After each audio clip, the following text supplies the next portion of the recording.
상대성 원리에 대한 학자로서 유명한 아인슈타인이 사촌 누이 동생 엘리자베스와 결혼을 했습니다. 그때만 해도 사촌과 결혼하는 게 가능했던 모양입니다. 이 엘리자베스가 나이가 어린데 얼만큼 대단한 여자냐면은 결혼하자마자 남편에 대해서 이런 생각을 했다고 합니다. 내 남편이 학자이기 때문에 내가 남편이 그 학문을 연구할 때, 그 어려운 일을 할 때 마음을 좀 평안하게 해줘야 되겠다, 이런 마음을 가졌대요. 그래서 언제나 남편에게 기쁨이 되고 평안하게 해줬다고 합니다. 집안일로 인하여 그를 괴롭히는 일은 없어야 될 것이라고 다짐하고 또 다짐하여 그대로 실천하는 그런 내조자였다는 거죠. 어린 나이에도 불구하고 말입니다. 남편이 유명해지자 많은 사람들이 몰려들자 쓸데없는 사람들은 중간에서 지혜롭게 다 막습니다. 그리고 학문 연구에만 열중하게 하지요. 남편 책상을 풀빛으로 칠을 하여 눈이 피로하지 않게 하시고, 정서가 안정되게 만들어주고, 침실은 노란 색깔을 입혀서 잠자리가 평안하도록 그렇게 만들어주고, 엘리자베스는 음악을 너무나 좋아해서 피아노 연주와 바이올린 연주로 남편을 기쁘게 해주었습니다. 어떤 때는 어머니로, 어떤 때는 아내로, 어떤 때는 비서로 그렇게 남편을 안팎으로 내조하는데 부족함이 없는 모습을 보여줬던 것입니다. 이런 유명한 아내의 내조로 인하여 아인슈타인은 끝까지 학문에 전념할 수 있었고, 세계의 대단한 학자로서 유인전의 그 이름을 수백 년이 지난 지금도 올리고 있고, 젊은이들의 모험심과 또는 꿈을 심어주는 위대한 살아있는 학자로서 남아 있었던 것입니다. 아내의 내조의 모습이 얼마나 아름답냐라고 하는 거예요. 아인슈타인의 위장이 좋지 않아서 바깥의 음식을 잘 못 먹는데요. 그래서 아내가 삼시세끼 다 아내가 손수 음식을 준비하여 위장이 나쁜 남편이 오래오래 건강하여 학문에만 연구할 수 있도록 이렇게 도와줬다라는 말입니다. 이런 가정을 뭘로 표현할까? 정말 푸근하고 포근한 가정을 무엇으로 비유할 수 있을까요?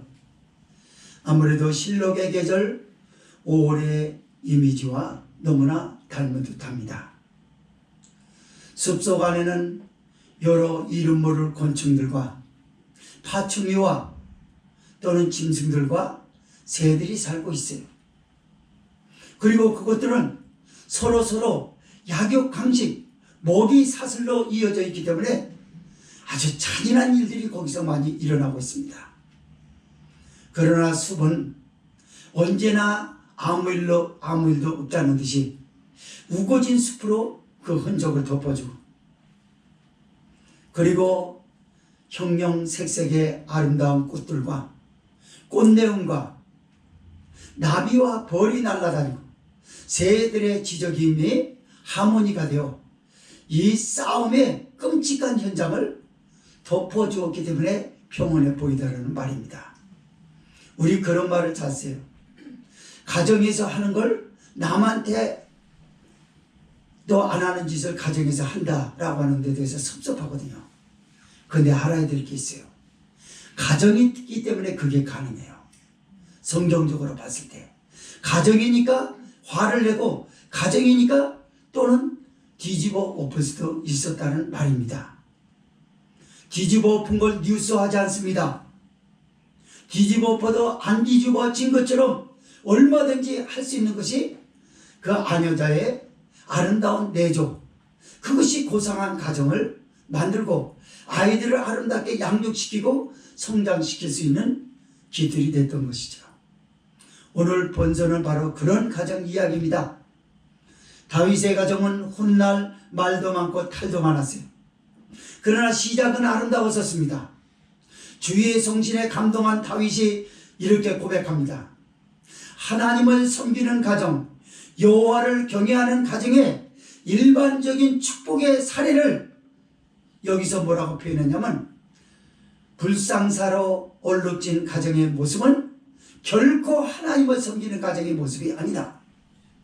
예수님이 인류의 죄와 저주를 덮으시기 위해서 십자가에 죽으셨던 것처럼 한 아내와 가장이 서로 마음이 맞아서 아이들을 아름답게 만들어주고 가정의 식솔들의 정서를 아름답게 만들어줄 수 있는 희생과 헌신을 아끼지 않는 이런 가정을 오늘 본서는 촉구하고 있다는 사실입니다. 오늘 이런 말씀을 통해서 시편 127편 3절에서 128편 6절을 두 가지로 나눠서 본다면요. 첫째로 127편 3절에서 128편 2절은 가장의 건의와 가족의 땀으로 일궈는 형통한 복을 여기서 말씀하고 있습니다.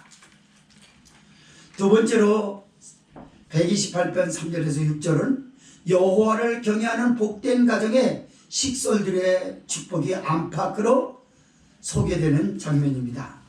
자, 127편 그럼 3절에서 128편 2절을 읽습니다. 시작. 자식은 여호와의 주신 기업이요 태의 열매는 그의 상급이로다. 젊은 자의 자식은 장사의 수중의 화살 같으니 이것이 그 전통에 가득한 자는 복되도다. 저희가 성문에서 그 원수와 말할 때 수치를 당치 아니하리로다. 여호와를 경외하며 그도에 행하는 자마다 복이 있도다. 내가 내 손이 수고한 대로 먹을 것이라. 내가 복되고 형통하리로다. 아멘.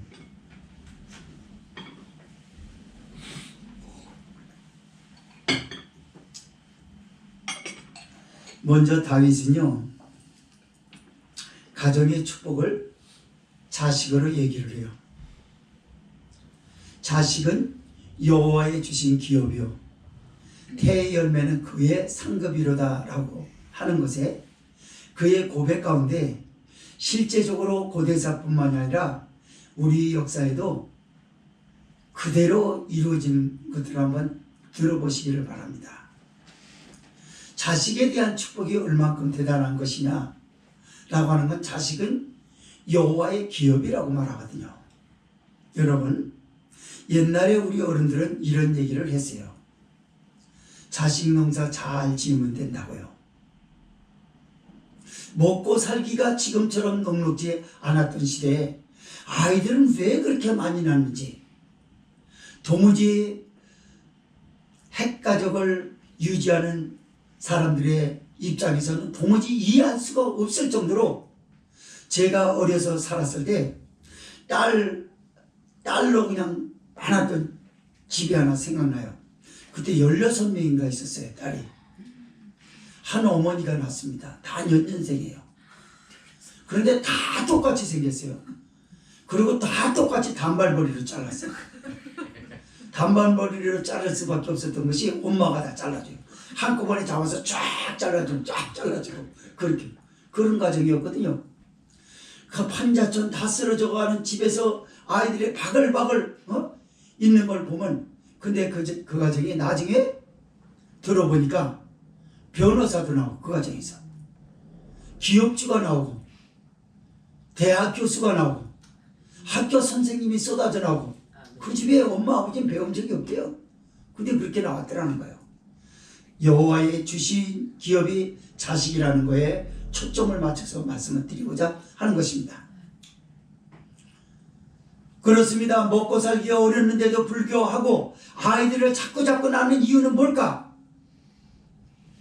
자식에 대한, 자식을 얼만큼 두어야 될 라고 하는 사실을 모르는 지혜롭지 못한 여자의 자기관리가 부적절해서 그런 것이냐, 이렇게 볼 수 있어요.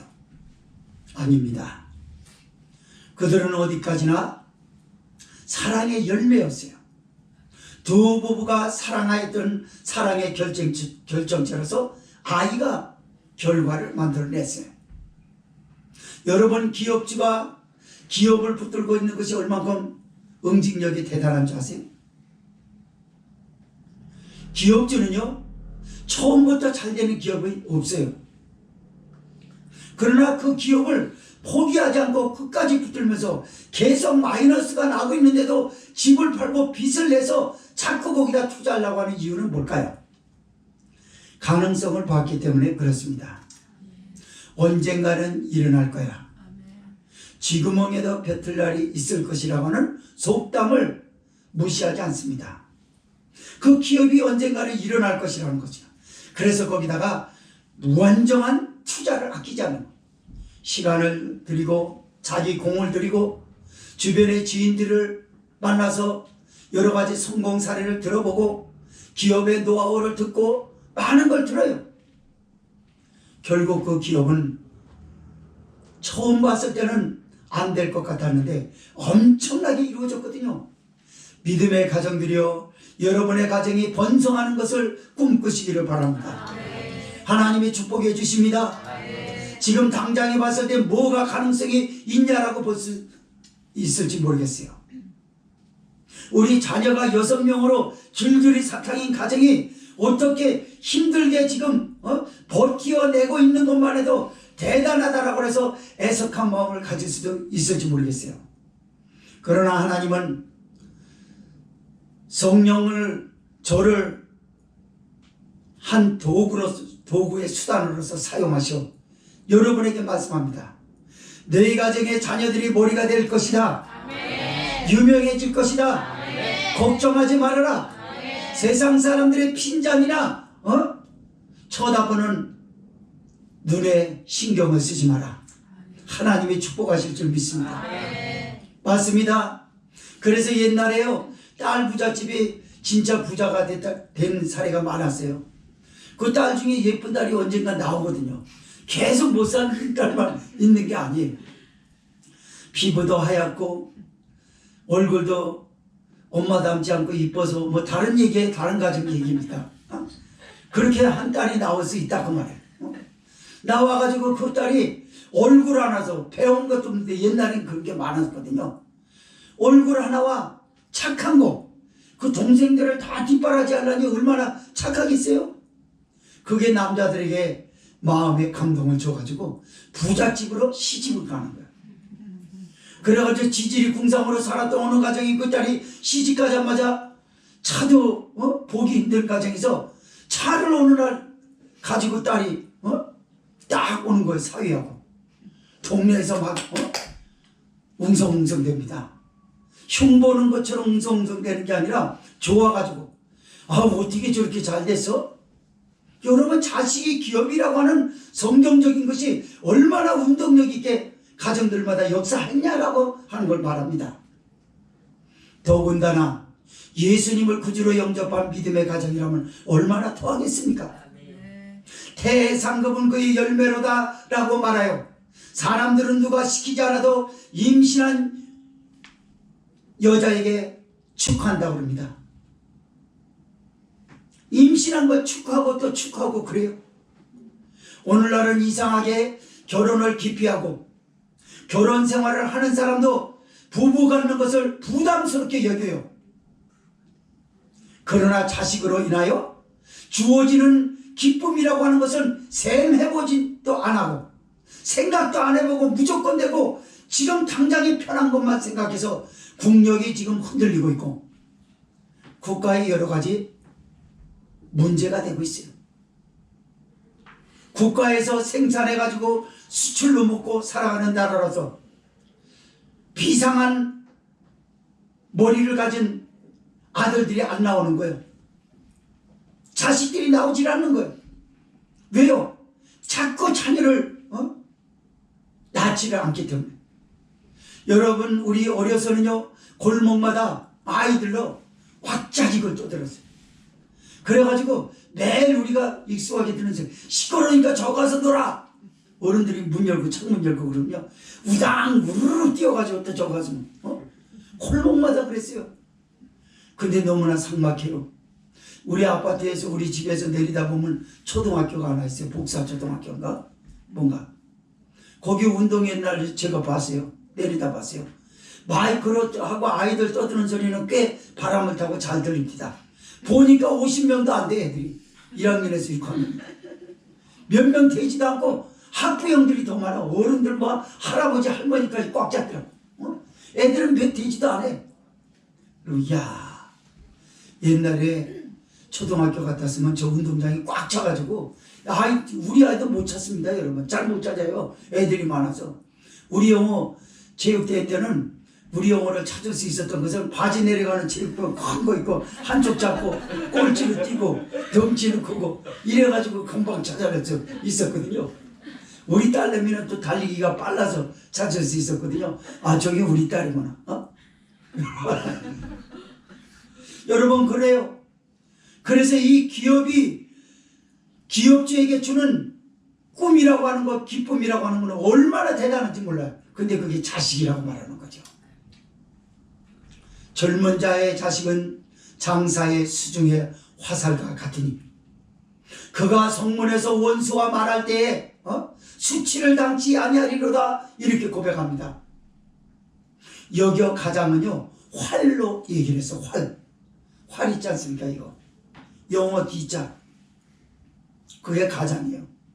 그리고 그 자식은 활시입니다.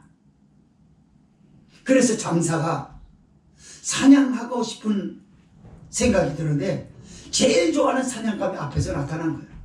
그래서 활을 당깁니다. 활시가 나가서 사냥감에 그냥 염통을 명중시켜가지고 그냥 거기서 잡게 만들어요. 장사가 활을 쏘고 나서 잡힌 한 방에 화살에 잡힌 사냥감을 보고 얼마나 즐거워하겠어요? 왜 성경은 이렇게 표현했을까요? 여호와를 경외하는 가정, 예수님을 구주로 영접한 가정의 축복을 말하고 있습니다. 그 자식은 부모가 뭘 원하고 있는지를 너무나 잘 안다는 거예요. 그래서 참 부모가 활처럼 응원을 해주고 그리고 당깁니다. 그 화살은 빗나가지 않고 골두 관역을 명중시키는 줄 믿으시기 바랍니다. 그래서 훗날 아버지가 물리적인 힘이 없어질 때, 정신적이 약화됐을 때 그 자식이 물리적 힘으로서 아버지의 권위를 보장해주고 정신적 힘이 돼서 성문에서 재판이 열릴 때 난처한 입장에 처하지 않도록 당당하게 아들이 수습을 해주고 물리적 힘이 필요할 때 아버지가 함부로 건드리면 안 된다라고 하는 아들 딸들의 대단한 물리적 힘이 나타남으로 인해서 함부로 누구든지 대할 수가 없다라고 하는 걸 가르쳐서 가장되기를 잘 됐다라고 하는 그런 뿌듯함을 가지고 노후를 지내니 얼마나 아름답냐라고 말하는 것입니다. 맞습니다. 못 사는 가정은요 사람이 너무 그 경제적 빈곤에 시달리다 보면 원수가 많이 생겨요. 나한테 서러움을 줬던 사람들이 자꾸 생각나거든요. 그러면서 그 안에 뭐가 자리 잡냐면 두고 보자. 한번 보자. 언젠가는 내가 니들한테 코를 납작하게 해줄 날이 있을 것이다.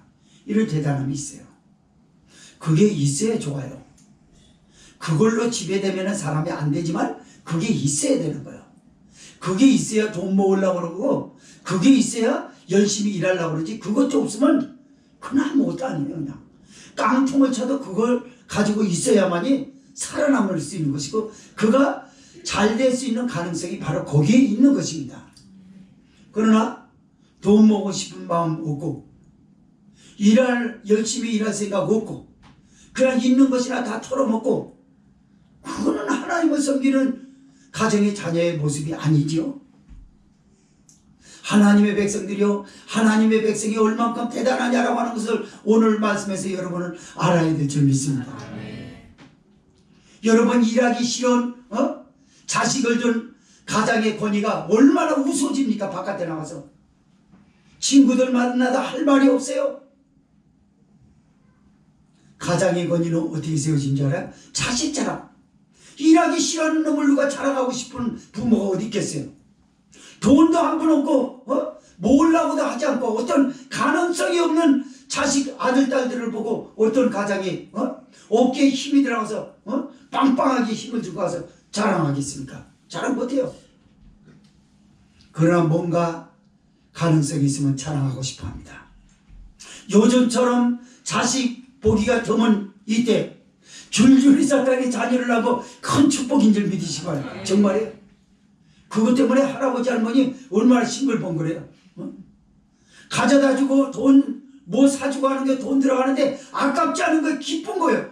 투자하고 싶은 자리가 생긴 거예요. 얼마나 축복입니까? 왜 그렇게 하는 거죠? 훗날 쟤네 가정이 대단할 거다라고 하는 기대감이 넘쳐요. 그래서 가장의 권위가 야 우리 아들네 그 큰아들부터 애들 밑에까지 어떤 데는 어항에 물고기도 잡아서 내팽개치고 그러지만 걔네들 대단할 거야. 말썽을 일으키지만 애들 참 대단해. 건강하고 뭐 힘으로 말할 것 같으면 그냥 막내까지 그냥 뭐 보통이 아니야. 그냥 신발 가지고 싸우는 거 보면 그 힘이 어디서 나오는 거지. 여러분 웃으라고 하는 소리가 아니라 축복의 가능성을 바라려고 하는 거예요. 믿음의 눈으로 보십시오. 그러면서 이 가정을 시편 128편으로 옮겨서 그렇게 합니다. 여호와를 경외하는 자는 이같이 복을 얻으리로다. 내 손이 수고한 대로 먹을 것이라. 내가 형통하고 복되다.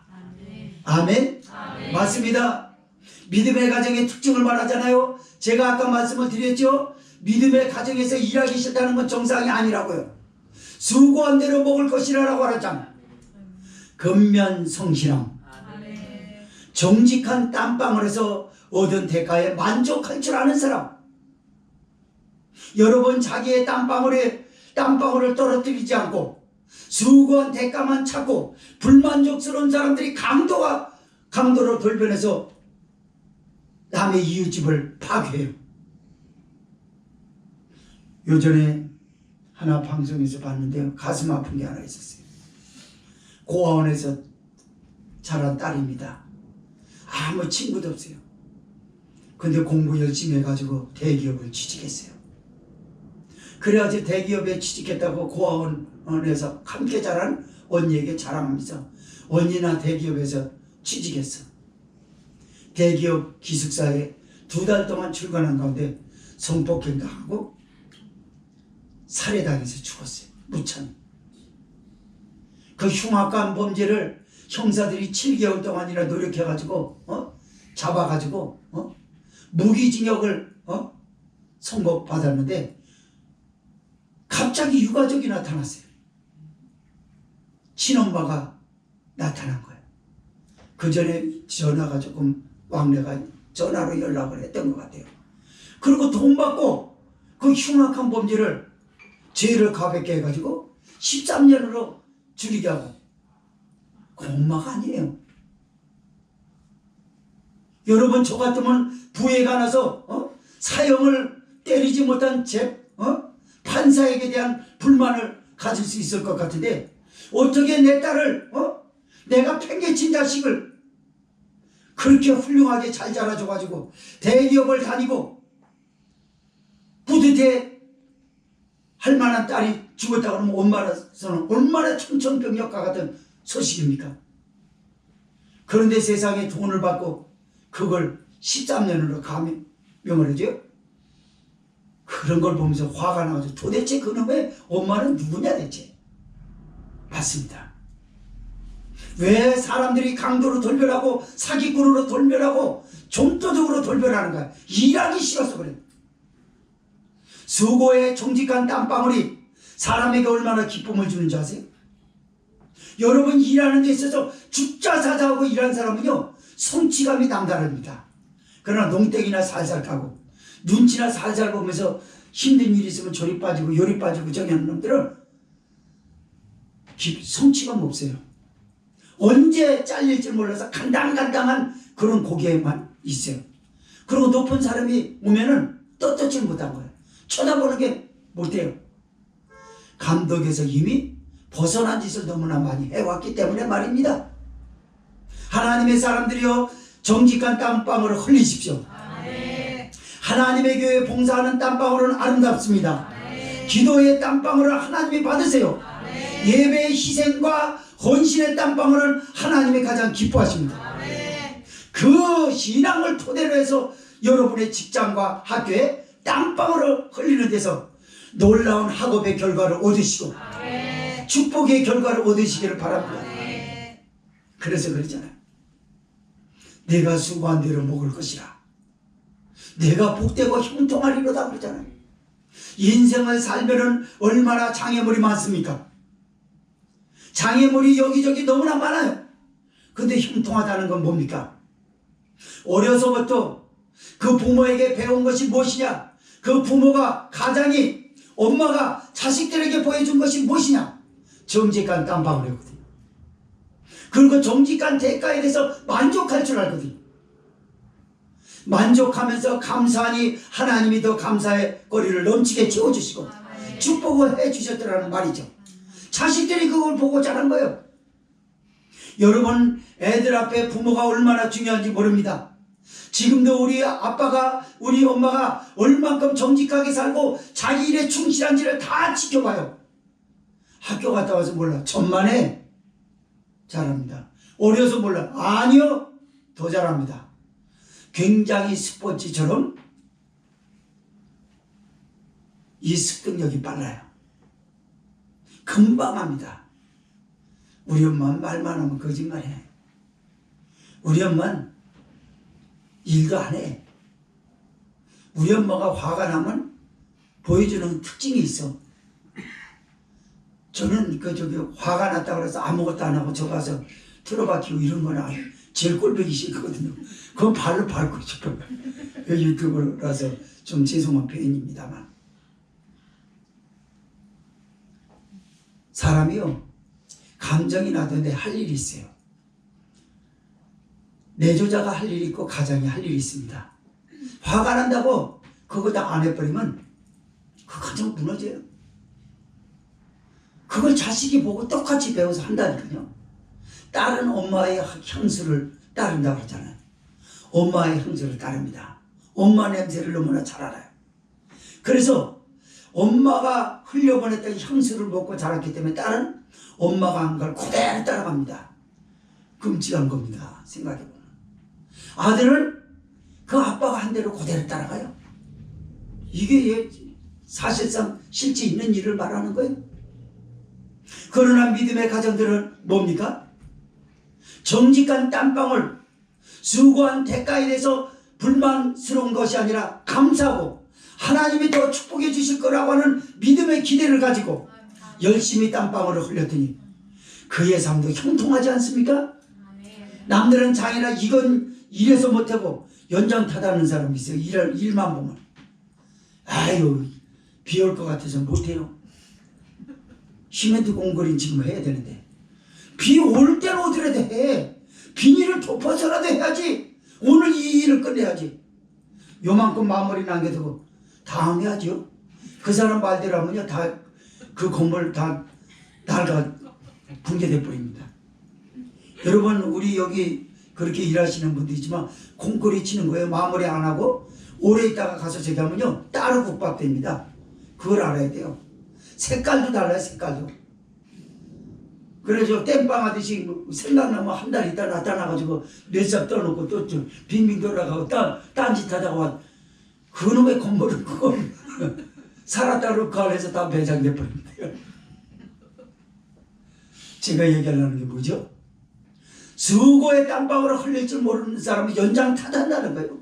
날씨 타다고 저 사람하고 안 맞아서 이제 못하겠다 그러고 그리고 왜 나 혼자만 시키냐고. 너 다 안 맞는다며. 그러니까 네 할 일은 네가 해. 그럼 우리는 요거 할게. 왜 나 혼자만 시키냐. 그러니까 하는 것마다 연장 타다더라. 여러분, 땀방울을 흘리시기 바래요. 예배의 땀방울, 봉사의 땀방울, 기도의 땀방울, 삶의 땀방울을 흘리십시오. 엄청난 수확을 거두게 될 것입니다. 두 번째 말씀 보겠습니다.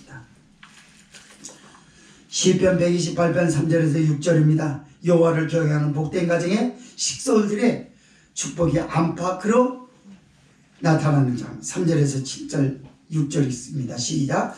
내 집 내 실에 있는 내 안에는 결실한 포도나무 같으며 내 상에 들린 자식은 어린 감람나무 같으리로다. 여호와를 경외하는 자는 이같이 복을 얻으리로다.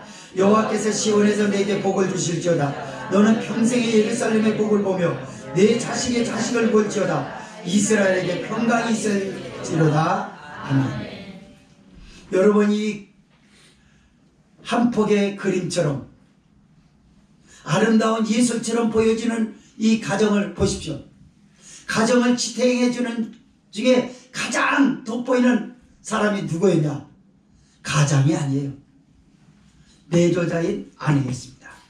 내 집 내 실에 있는 내 안에는 결실한 포도나무 같으며 라고 말합니다. 안방 여주인 남편도 잘 내조하면서 대소사의 모든 일들은 남편과 머리를 맞댈 줄 알고 의인을 하고 아이들을 양육하고 그리고 남편이 정직한 땀방울로 모아놓은 돈을 허튼 데 쓰지 않고 이걸 검소하게 전략하면서 저축하면서 가정의 대소사의 모든 일들을 후원하는데 부족함이 없도록 만들어주는 이 아내의 모습을 보십시오. 표현하기를 결실한 포도나무 같다잖아요.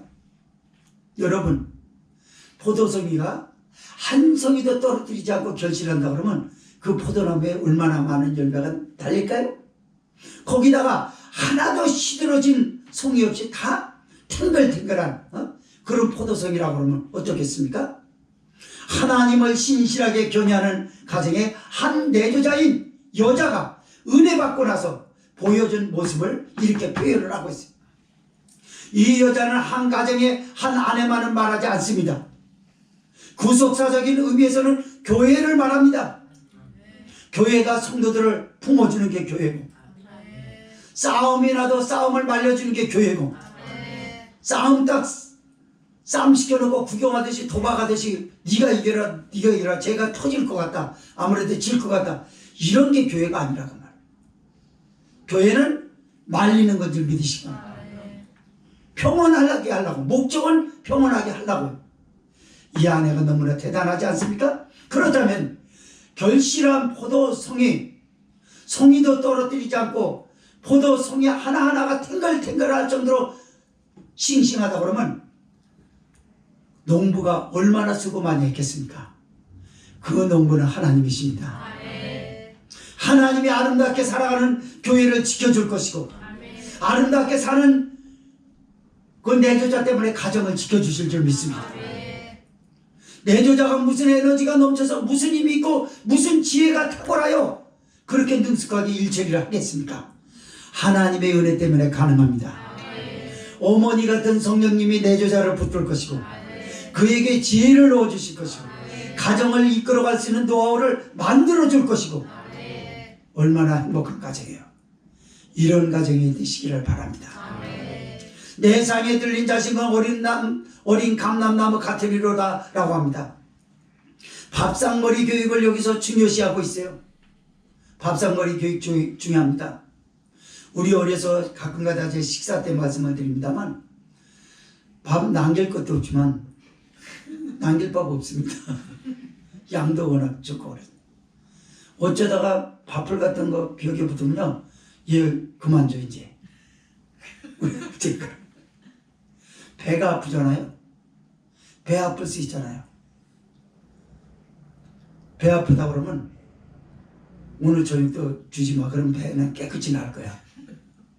괜히 배 아프다 그래가지고 굶었다 생각이 들어가지고 어리지만 배 아파서 섰잖아도 먹습니다. 제가 말하려고 하는 건 무엇입니까? 그 가정 교육이 꼭 옳다고 하는 얘기는 아닙니다.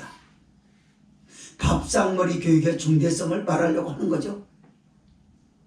밥을 아무렇게나 막 흘리면서 먹어도 내 새끼니까 봐주는 건 안 되는 겁니다. 되려면 떡잎부터 알게 돼 있어요. 떡잎 같은 어린아이가 밥을 어떻게 먹느냐라고 하는 건 성격이 될 수 있어요. 아무 통제 없이 자기 스스로 먹는 건 자아 독립을 성장시켜주는데 힘은 되지만 그것이 부적절하면, 그것이 과다하면 나쁜 성향으로 바꿔진다는 걸 알아야 됩니다. 자기밖에 모르고 맛있는 건 내가 먹어야지 편식을 하면 성격이 매우 편협적이 된다는 사실이죠.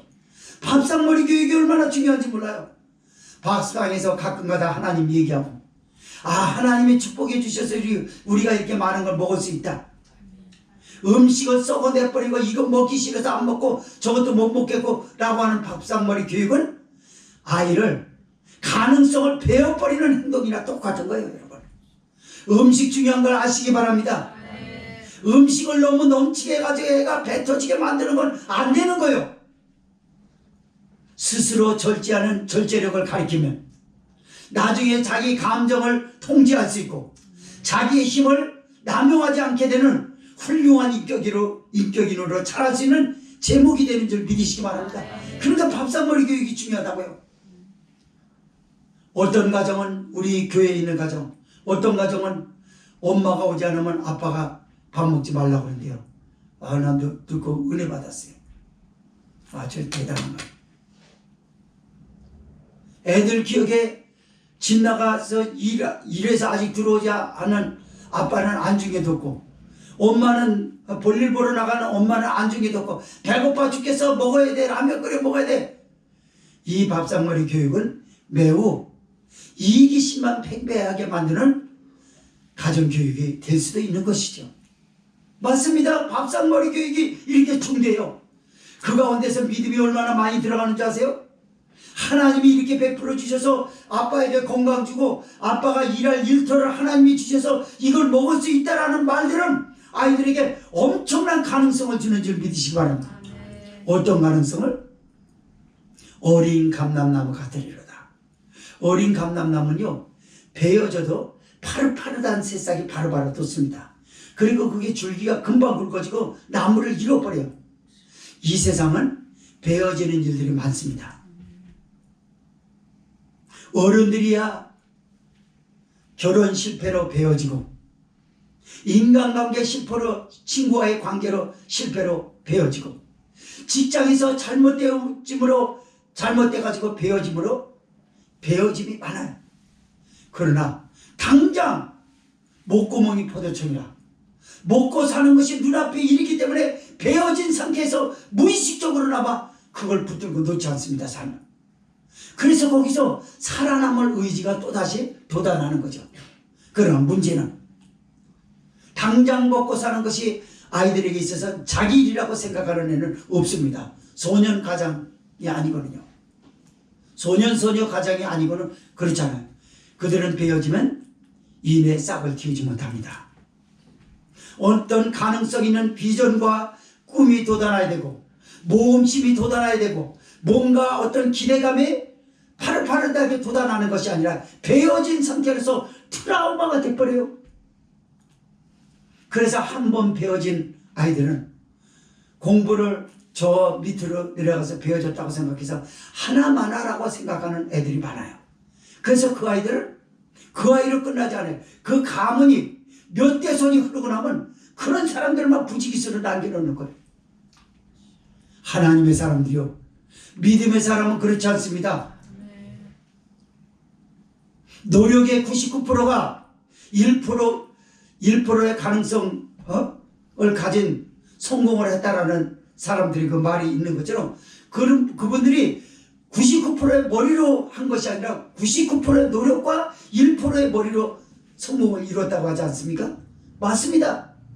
정직한 땀방울을 여기서 보는 거예요. 부모에게서 배웠지 않습니까? 베어졌다고 낙심하지 않습니다. 그리고 여전히 꿈을 갖습니다. 비전이 있습니다. 모험심이 대단해요. 모험 삼아서 이걸 또 해보겠다는 거예요. 먼저 안 됐는데도 불구하고 부모는 응원해 줍니다. 그래, 너는 될 거야. 하나님이 너를 들어 쓰실 거야. 교회도 마찬가지예요. 교회가 얼마나 많이 베어졌습니까? 코로나로 인해서 우리는 또 얼마나 배임을 당했습니까? 밤나무, 상수리나무, 무수한 사람들에게 자랑할 수 있는 건 다 베어졌어요. 그러나 여러분, 거룩한 그릇덕인 여러분은 대단합니다. 여러분이 믿음의 싹을 틔우십시오. 하나님의 역사를 볼 것이라고 하는 기대의 싹을 틔우십시오. 하나님의 성령은 지금 우리에게 이걸 요구하고 있어요. 그래서 믿음의 가정들이 축복하는 게 이제 세상 바깥으로 나가는 거예요. 5, 6절 읽습니다. 시작. 여호와께서 시온에서 내게 복을 주시오다. 너는 평생의 예루살렘의 복을 보고 내 자식의 자식을 볼지어다. 이스라엘에게 평강이 있을지로다. 아멘. 자녀가 어디서 복을 받는다고요? 시온에서 복을 받는데요. 하나님 앞에 예배드리면서 아이들이 은혜 받았다는 말을 하게 만드십시오. 교사가 그걸 도와주시고 부모가 도와주세요. 오늘 선생님이 설교하는데 너무너무 재미있어서 아이들은 은혜 받았다는 표현이 그거예요. 애들이 재밌다라고 하니까 또 어른 방식으로 이게 재밌는 게 뭐야? 세속적으로 은혜 받았다고 그래야지. 그렇게 가르치면 안 돼. 아이는 아이를 그냥 봐줘야지. 저 아이들이 무슨 거룩한 건 뭐가 거룩해요? 거룩한 게 뭐예요? 하나님 나에게 거룩하게 해주시게 애들한테 절대 그런 거 가르쳐 주지 마세요. 아이들에게 거룩한 건 뭐냐면 거짓말하지 않고 예배를 바로 드리려고 그러고 친구와 싸우지 않고 학생으로서 열심히 공부하고 자기를 충실한 거, 그게 거룩한 거예요. 그 성향이 이제 거룩으로 나타나는 거죠. 장성한 어른이 돼서 받습니다. 그래서 내 자식이 먼저 받는 복이 어디서 받냐면 시온인 교회에서 복을 받으리라. 교회에서 아이들이 은혜 받게 하시기를 바랍니다. 하나님의 은총 받은 자라고 하는 기대감을 아이들에게 넣어주시기를 바랍니다. 그러면서 내게 복을 주실지어다. 너는 평생의 예루살렘의 복을 보며 라고 합니다. 이스라엘의 경제, 정치, 종교의 구심점이자 심장은 어딜까요? 예루살렘입니다. 대한민국의 심장은 어딜까요? 서울이에요.